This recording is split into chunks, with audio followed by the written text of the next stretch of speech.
nakakaiyak yung mga sinasabi ni Secretary Alcosme. Kasi totoo yun eh. Yung panahon ng pandemya, o yung pag may mga bagyo, alam mo parating pa lang yung bagyo, nakikita mo pa lang yung pagbuo. Nasa isang malahabang mesa na sila, nag-uusap na sila, nakaready na rin ang DSWD, nakaready na lahat ng mga departamento, but all the secretary, he makes sure na uupo sa mahabang mesa with the president. Hindi niya inoobliga kung kani-kanino because siya yung pinaka-leader eh. So, alam niya na wala kang pwedeng sisihin kundi siya. So, pinaghahandaan talaga yun na nakaraang administrasyon. Moving forward, Secretary, marami pa. May lang ako na Sususugan natin yan. Dadagdagan daw ni Secretary mamaya, pero bigyan natin ng pagkakataon muna si Sir Rob kasi para talagang detalyado yung dagdag talaga ni Secretary, hindi na malihis pa dahil kailangan masundan ninyo eh.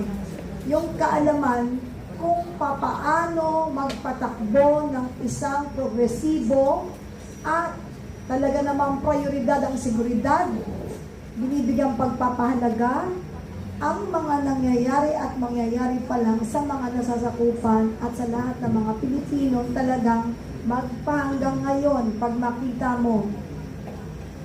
Yan ang dahilan kung bakit siya mahal na mahal. So, Secretary Al, I wanted to ask you from your perspective, being a member of the Duterte cabinet, we had, of course, policies insofar as our relationship with U.S. and China is concerned. Insofar as energy security is concerned, how do you feel and what is your opinion as regards the stand of the Duterte administration in securing or making our economy resilient insofar as energy is concerned, especially in light of what's happening right now between U.S., Israel, and Iran? Thank you, Madam Yvette. Ang policy na dati noon, sinabi sa amin noon, ni Pangulong Duterte, guidance na. We are friends to all, enemy to none.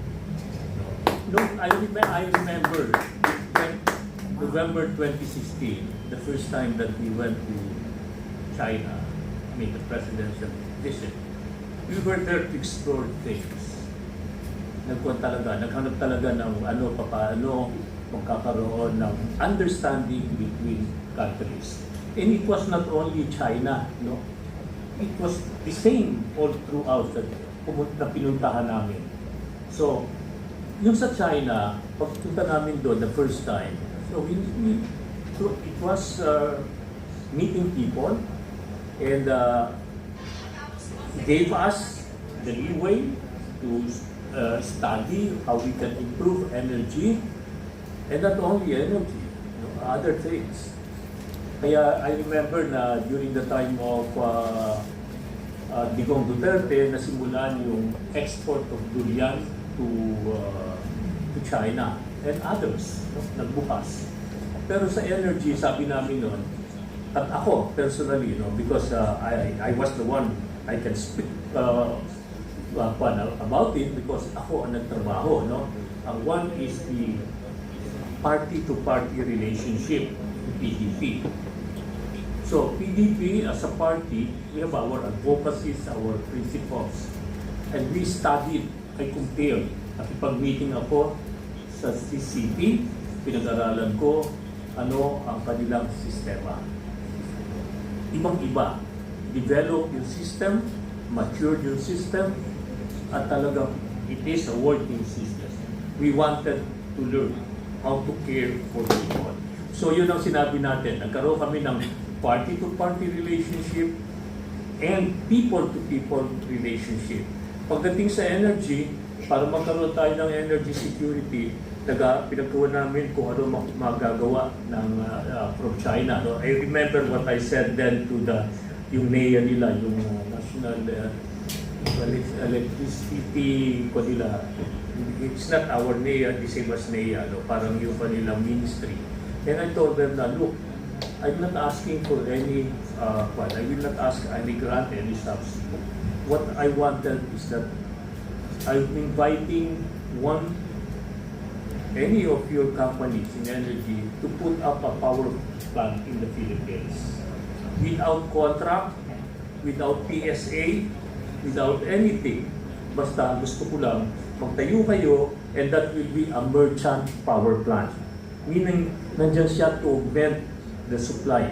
But without PSA, walang power supply agreement na itatali ko yung Pilipino.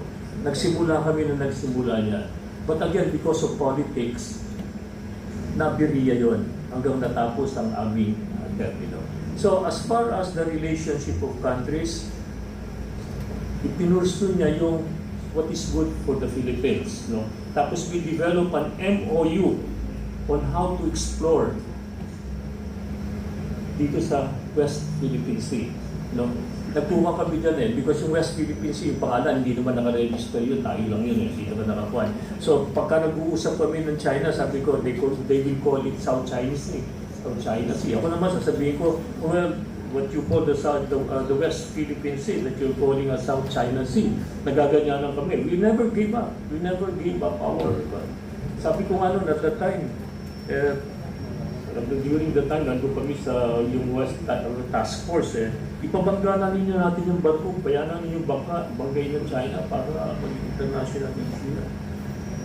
Because ang gusto lang ni Pangulong Duterte at that time, sabi niya, let's explore and exploit whatever resources there is at West Philippine Sea para mapakinabangan ng mga Pilipino. If I have to repeat this word, yan ang sinabi niya. Gawa tayo ng paraan para ma-exploit yan. So, ano ang ginawa ng ating gobyerno? Yung commercial development without giving up any of our territories or rights. Gusto natin nagdi-deal kami dyan. Kaya lang na-aberya yun. Na-aberya yung programa yun because there were some private sectors that tried to sabotage mga negosyo. Yung agreement. I remember that in China, when we had a bilateral meeting home and away, there was already a Filipino na nagsabotahe ng kwan. I have that in papers. So, but it's not being pro-China, it's not being pro-anybody, because the same thing when we were in Saudi, with the Middle East, even Korea, North Korea, we did that. Even the US, during the time we negotiated with US, in fact, the term that I used to US was this. That is a business delegation, and said that, you know, we feel that you have abandoned us. That's what I told the US, I think that was 2017. And I have a series of meetings with them, even in Singapore. I said that you have abandoned us because you never invested anything in the US as far as our development is concerned. So we even approached them for nuclear. We agreed on the nuclear development. Inilapitan natin ang US, so walang masasabi pro-US or pro-China. It is for the interest of the Philippines that we were working for. Yun ang masasabi ko sa inyo. And now, siguro naman, I'd like to acknowledge the presence of Mayor Ramo. Napakagandang lalaki naman yan. Fresh na fresh from Cebu City. Hello.